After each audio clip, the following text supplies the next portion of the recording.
ঠিকানা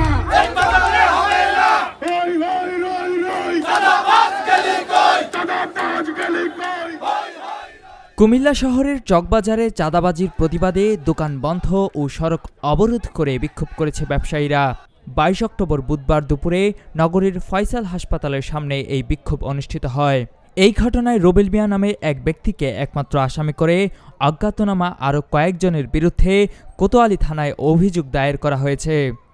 স্থানীয় ব্যবসায়ীরা জানান, চকবাজারের প্রবেশমুখে রুবেল মিয়া কয়েকটি অস্থায়ী দোকান বসিয়ে দীর্ঘদিন ধরে ব্যবসায়ীদের কাছ থেকে চাঁদা আদায় করছিলেন। এতে বাজারের পরিবেশ নষ্ট হওয়া সহ আশেপাশের ব্যবসায়ীদের ক্ষতি হচ্ছিল। সম্প্রতি ব্যবসায়ীরা তাকে দোকান সরিয়ে নিতে বললে তিনি ক্ষুব্ধ হয়ে কয়েকজনকে হুমকি দেন। এর প্রতিবাদেই ব্যবসায়ীরা রাস্তায় নেমে আসেন। স্থানীয় সূত্রে বলছে, অভিযুক্ত রুবেল আগে যুবলীগের রাজনীতির সাথে সম্পৃক্ত ছিলেন। 5 আগস্টের পট পরিবর্তনের পর তিনি যুবদলের রাজনীতির সাথে সম্পৃক্ত হন। ব্যবসায়ীরা জানান, 7-8 মাস ধরে রাস্তার মুখে দোকান বসিয়ে চাঁদা নিচ্ছিল রুবেল।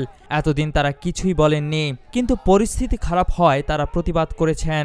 তারা বলেন, আমরা সরকারকে ট্যাক্স ভ্যাট দেই, অথচ এসব চাঁদাবাজের কারণেই ক্ষতিগ্রস্ত হচ্ছি। তারা এর সুষ্ঠু বিচার দাবি করেন।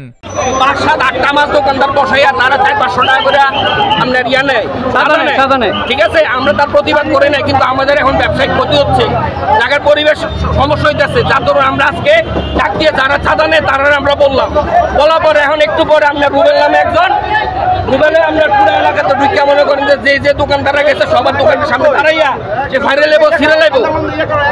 আমরা তো ভাই ট্যাক্স দেই,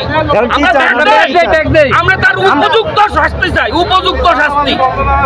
চাঁদাবাজি যদি বন্ধ না হয়, চাঁদাবাজ থাকবে না, আমাদের ব্যবসা বন্ধ করে দেবো। আর চকবাজার ব্যবসা বন্ধ মানে বুঝেন কুমিল্লা শহর অঞ্চল।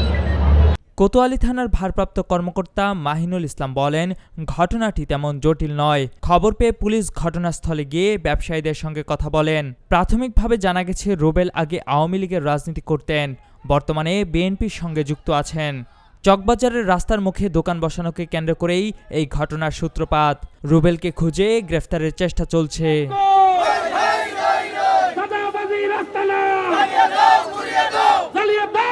কুমিল্লার কাগজ, নিউজ ডেস্ক।